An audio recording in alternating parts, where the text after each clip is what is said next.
देशातील प्रमाणपत्र प्राप्त करणाऱ्या नाविकांच्या योग्यतेवर अनेक निर्बंध आल्यानं डीजी शिपिंग बोर्ड विरोधात नाविकांचा अनेक सीपीएस युनियन संघटनेचा सरकार विरोधात संघर्ष। या ठिकाणी देशाच्या डीजी शिपिंगने एक फतवा काढलेला आहे, ज्याच्यामध्ये जे नाविक दर्यावर्दी करण्यासाठी जगभर भारतीय आणि परदेशी जहाजांवर काम करतायत अशा नाविकांना ज्यांचं सर्टिफिकेट पनामा, होंडारस आणि कुक्स आयलंड या 3 देशातलं आहे, त्यांच्यावर त्यांचं सर्टिफिकेट अमान्य करण्याचा फतवा डीजी शिपिंगनं काढलेला आहे आणि त्याचा परिणाम म्हणून किमान 50,000 नाविकांवर या ठिकाणी उपासमारीची वेळ येणार आहे। खरं बघितलं तर ही सारी मंडळी वर्षानुवर्ष खोल समुद्रामध्ये, आंतरराष्ट्रीय समुद्रामध्ये जहाजांवर काम करून या ठिकाणी मोठ्या प्रमाणावर या व्यवसायामध्ये सक्रिय आहे। पण डीजी शिपिंगनं हा फतवा काढला आणि त्यांच्या नोकरीवर, त्यांच्या रोजीरोटीवर गदा आलेली आहे।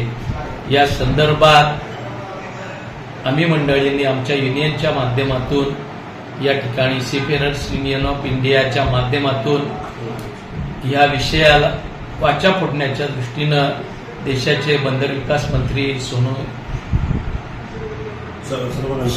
सर्वानंद सोनोवाल यांना तशा पद्धतीचं निवेदन दिलेलं आहे आणि डीजी शिपिंगला देखील आम्ही निवेदन दिलेलं आहे की आपण समन्वयानं हा विषय मिटवा, आपलं परिपत्रक मागे घ्या, अन्यथा आम्हाला आंदोलनाचं अस्त्र या ठिकाणी उचलावं लागेल। या संदर्भात संसदेचं पावसाळी अधिवेशन सुरू आहे। या अधिवेशनामध्ये खासदार सुप्रिया सुळे आणि आणखी 1-2 खासदारांच्या माध्यमातून हा प्रश्न संसदेमध्ये उचलून या